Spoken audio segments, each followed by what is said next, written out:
while 2024 has been kind of a personally dry year when it comes to games that I want to play, 2023 was just chock full of them. And yeah, I just wanted to give my personal opinions on this game right here on this dead-ass YouTube channel.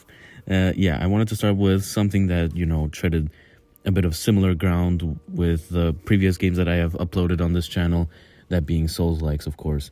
And of course, everyone was getting very excited with this game because of all the Bloodborne inspirations and everyone clamoring about wanting a Bloodborne remake or Bloodborne 2 or something close to that. So everybody was getting kind of excited for this game. Well, when the demo came out, I tried it out and it kind of put me off with the dodge mechanics. It felt kind of weird. So in the end, I decided to play Lords of the Fallen, and I made a review on that game. And after that game was done, I needed something else to play, so I decided to re-download the demo and give it a second try without the mindset of it being a Bloodborne game, just a new game with Souls-like stuff. And yeah, I gave the mechanics a shot again, and I definitely felt like this was a pretty good game. After the first playthrough and the second, and going through a second one right now, I'm pretty sure I can confidently review this game and give my opinions on it. So this is going to be focused on three main things that we're going to talk about. So these three pillars of game reviews I'm going to say, which I'm probably going to use in other reviews if I decide to do that. We're just going to have to wait and see. The first pillar is actually just gameplay. So I'm just going to talk about the game mechanics, how well they work, are they enjoyable all the way through, or do they get a bit boring at the end? Stuff like that. The second pillar is the environment, also level design, graphics, and anything that is just visual. And last but not least, of course, the narrative. So how's the story being told? Is it interesting, etc., etc. So without further ado, let's get on with it. And I don't want to make another, half an hour video right here. So yeah, let's get on with it. Oh shit, this is the wrong game. But is it though? So, before I go explaining all the mechanics of Lies of P, I just wanted you guys to see the similarities between Lies of P and Sekiro. Both games are heavily focused on deflecting incoming enemy attacks with very precise parries. Both games have undodgeable attacks that do a lot of damage, which is highlighted in red, and they both have a posture mechanic. This all goes to show that Lies of P takes a lot of inspiration from Sekiro. Now, I don't want to take this time to talk too much about Sekiro, so let's just talk about how Lies of P plays, and yeah, while definitely being different, I can't help but think about how much they copied from the Souls series and Sekiro.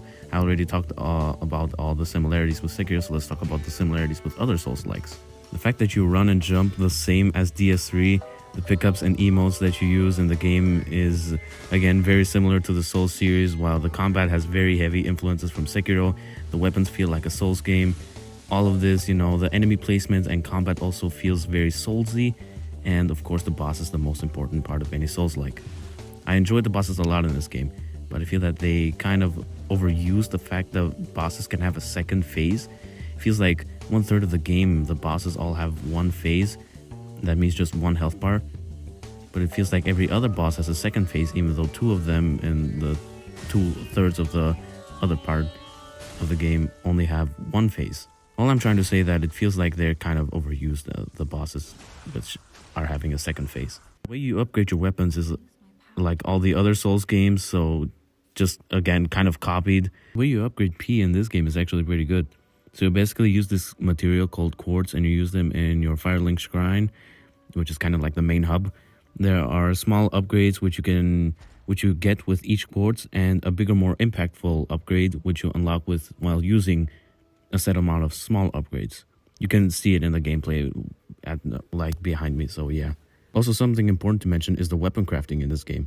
Without going too deep into it, you can create a weapon by putting together two different weapon parts. For the sake of conveniences, we're going to call these two parts of the plug and the load. So you got two parts for every weapon except boss weapons, which you can combine however you like. The plug you can upgrade with the upgrade items you find in the game, and the load has the attributes that scale with your levels, like strength and endurance, all the other ones. So all in all, the game feels very similar to Sekiro and Dark Souls. So is that bad? Are they just copying from Soft's perfect formula and just changing the salt with MSG? Wait a minute. That sounds racist, especially because they're like a Korean development. Yeah. Anyways, all I'm trying to say is no. I just, like I said in the beginning of this review, I just wanted another Souls-like game, and that's what I got.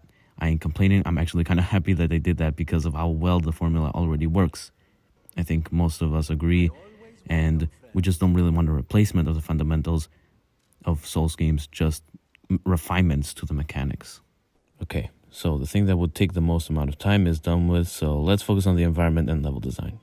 There's of course big inspirations taken from FromSoft games here as well, but the question is if they did it right. I feel like Round 8 Studios really put in the effort here as well. The levels are well constructed with that same amount of good old fuck you to the player sometimes, which to me just shows that they knew what they were doing every step of the way. The graphics are beautiful and the level design varies throughout, and the areas in general as well, just very pretty well throughout the entire game, and I really don't feel like there's just like that one part that you hate. It feels very well constructed, everything. Especially the bonfires, they're placed very well, the checkpoint areas. And the shortcuts that you can unlock are also just amazing as well. They work pretty well, and they make, of course, your life just a lot more easier. Well, that's kind of it. This is it for this part, because I think they just generally succeeded here amazingly in almost every aspect. So yeah, we're kind of done with this part very quickly, and now we can focus a little bit on the narrative. Now for the narrative. Why am I killing these puppets and freakish alien zombies? Well, the game does a good job of telling you the story compared to other FromSoft games. The first playthrough I kind of understood everything and didn't need to read item descriptions to learn stuff about the plot.